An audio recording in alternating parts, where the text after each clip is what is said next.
అసలు ఆడవాళ్ళు ఏ ఏజ్ నుంచి కన్సీవ్ అవ్వడం స్టార్ట్ అవ్వచ్చు? హలో అండి, నేను మీ doctor Shruti, consultant, fertility expert, 49 hospitals, LB Nagar branch. So ఈ విషయం ఎవ్వరికి తెలియని విషయం కాదండి. It's not rocket science. Once the women starts menstruating, పెద్ద మనిషి అయినప్పటి నుంచి తను ప్రెగ్నెన్సీ ఫామ్ అయ్యే ఎగ్స్ అన్నీ తనలో ఉంటాయి. సో రెడీ అయిపోయి ఉంటాయి అన్నమాట. సో బట్ మెచ్యూర్ అవ్వగానే ప్రెగ్నెన్సీ ప్లాన్ చేయటము వాళ్ళ బాడీకి కానీ వాళ్ళ మైండ్ సెట్కి కానీ సూట్ అవ్వదు కాబట్టి వీ వోంట్ ప్లాన్ ప్రెగ్నెన్సీ అంత early. So but women are ready as soon as they start menstruating. So peak fertility, అసలు పీక్ ఫర్టిలిటీ ఎప్పుడు ఉంటుంది, ఏ వయసులో మంచి ఫర్టిలిటీ ఉంటుంది? మిడ్-20s, లేట్-20s, ఈ 20 years to 30 years మధ్యలో పీక్ ఫర్టిలిటీ ఉంటుందండి విమెన్లో.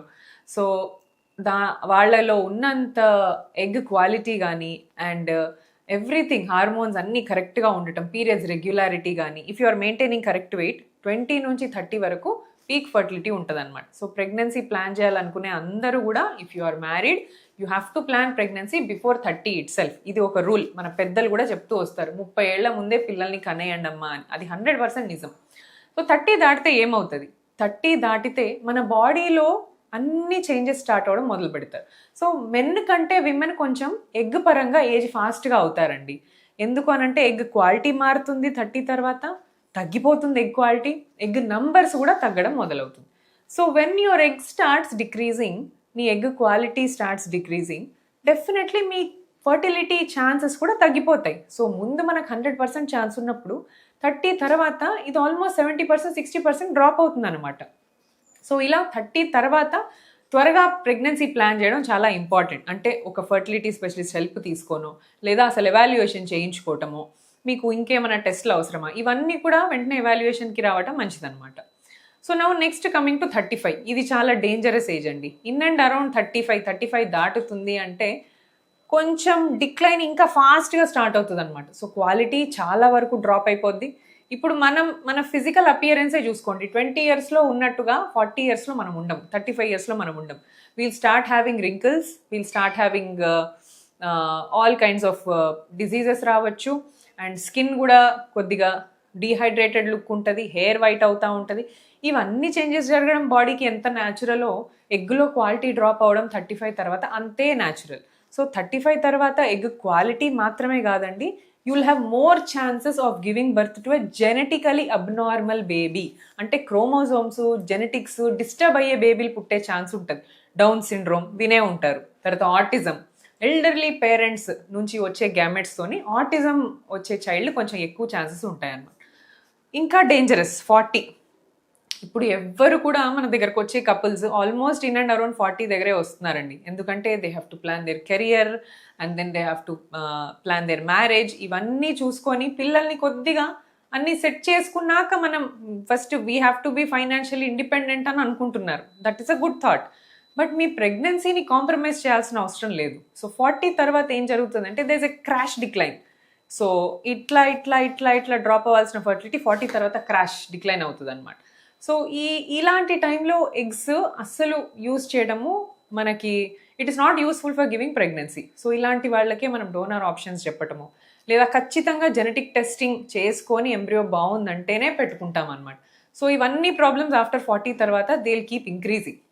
ఓవరాల్ ద వరల్డ్లో కంపేర్ చేసుకుంటే ఇండియన్ విమెన్లో ఇంకా త్వరగా ప్రాబ్లమ్స్ స్టార్ట్ అవుతాయి. బికాస్ ఆఫ్ అవర్ పొల్యూషన్, మన ఫుడ్డే కానివ్వండి, ఎన్వైరన్మెంటల్ ఇదే కానివ్వండి, ఫర్ ఎవ్రీథింగ్. సో ఇందుకనే ప్రెగ్నెన్సీ ప్లాన్ చేసుకోవడానికి 20 to 30 years is the best stage, followed by 30 to 35 with fertility expert suggestion are వాళ్ళ గైడెన్స్తో మీరు ప్లాన్ చేసుకోవచ్చు. So do not delay your pregnancy. Even if you want to delay, you have a beautiful option called egg freezing. మీరు ఇప్పుడే మ్యారేజ్కి ready లేరు, లేదా ప్రెగ్నెన్సీకి ready లేరు, absolutely మీరు ఎగ్స్ ఫ్రీజ్ చేసుకోండి. తర్వాత మీరు ఎప్పుడు కావాలంటే అప్పుడు వచ్చి ప్రెగ్నెన్సీ ప్లాన్ చేసుకోవచ్చు. సో ఈ option is widely available and అన్ని ఫర్టిలిటీ సెంటర్స్లో చేస్తున్నారు. సో ఇలా ఉన్న వాళ్ళందరికీ కూడా కన్సీవ్ అయ్యే ఛాన్సెస్ కాంప్రమైజ్ అవ్వకుండా యూ కెన్ గో అహెడ్. వీర్య కణాలు ప్రెగ్నెన్సీ రావాలంటే అసలు ఎలా ఉండాలి? సో మనం లేడీస్ ప్రాబ్లమ్స్, లేడీస్ గురించి చాలా మాట్లాడదాము, కానీ వీర్య కణాలు ఎట్లా ఉంటే ప్రెగ్నెన్సీ రావచ్చు అంటే considering the woman being normal, మేల్స్లో స్పర్మ్ కౌంట్ కానీ మొటిలిటీ కానీ ఎలా ఉండాలి, దాని గురించి డిస్కస్ చేద్దాం. సో మేల్స్లో చేసే ఒక ఇంపార్టెంట్ టెస్ట్ వచ్చేసి స్పర్మ్ అనాలిసిస్. సో వాళ్ళకి ఎక్కువ టెస్ట్లు ఉండవండి మేల్స్లో, బికాజ్ ప్రెగ్నెన్సీ కోసం కావాల్సింది వీర్యం శాంపుల్ ఇస్తే మనం దాంట్లో ఎలా ఉన్నాయి స్పర్మ్స్, ఎలా కదులుతున్నాయి, ఇవన్నీ చెక్ చేస్తాం అన్నమాట. సో ఫస్ట్ స్పర్మ్ శాంపుల్ ఇవ్వాలంటే ప్రీ రిక్విసైడ్స్ ఏముంటాయి. సో మీరు ఇప్పుడు ఈరోజు వచ్చారు కన్సల్టేషన్కి, ఈరోజు డైరెక్ట్గా శాంపుల్ ఇవ్వచ్చా అంటే అలా వెంటనే ఇవ్వకూడదు. అట్లీస్ట్ ఒక 2 to 3 days లాస్ట్ టైం మీరు హస్బెండ్ వైఫ్ మీట్ అయ్యి ఒక 2 to 3 days గ్యాప్ ఉందనుకోండి, ఆ శాంపుల్ బాగుంటుంది అనమాట మీ కణాల టెస్టింగ్ కోసం. So 2 to 3 days of at least abstinence is important and not more than a week also. So కలిసి ఉండి 1 week దాటిందంటే కూడా శాంపుల్ ఇవ్వడానికి పనికిరాదు. సో 2 to 5 or 6 days వరకు వీ యాక్సెప్ట్. సో దెన్ ఇచ్చే రోజు కొంచెం జెనైటల్ ఏరియా నీట్గా వాష్ చేసుకొని హైజీనిక్గా మెయింటైన్ చేసి ఇస్తే ఇన్ఫెక్షన్ అది కంటామినేషన్ కాకుండా శాంపిల్ క్లియర్గా వస్తుంది అనమాట. ఇది వన్ మోర్ థింగ్. ఇంకోటి ఇన్ హౌస్ కలెక్షనే చేస్తే మంచిది.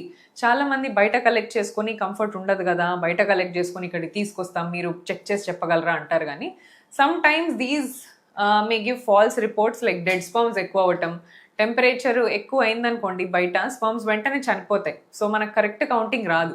సో ఇన్ హౌస్ మీరు శాంపుల్ ఇవ్వగానే మనం ప్రాసెస్ చేస్తాం కాబట్టి ఇక్కడ కరెక్ట్ రిపోర్ట్ వస్తుంది. సో మనం ఏమేం చెక్ చేస్తాం అనాలిసిస్లో? First volume. సో మీరు సెమెన్ శాంపుల్ ఇచ్చిన దాంట్లో కొంత సెమైనల్ ఫ్లూయిడ్ ఉంటుంది, ప్రోస్టెటిక్ సెక్రీషన్స్ ఉంటాయి, సెమైనల్ వెసికల్స్ నుంచి సెక్రీషన్స్ ఉంటాయి, అలాగే స్పర్మ్స్, కొంత డెబ్రీ, ఇవన్నీ కలిపి ఉంటాయి అన్నమాట. సో ఈ వాల్యూమ్ అనేది మోర్ దెన్ 1.5 ml అంటే 1.5 ml కంటే ఎక్కువ రావాలి. ఇంతకంటే తక్కువ వస్తే ఇట్ ఈస్ కాల్డ్ లో వాల్యూమ్. కొద్దిగా వాల్యూమ్ తక్కువ ఉంది స్పర్మ్ అని మనం అనుకోవచ్చు. అండ్ ఎందుకు వాల్యూమ్ తక్కువ ఉందో కూడా మనం దాన్ని ఎవాల్యుయేట్ చేసుకోవాలి.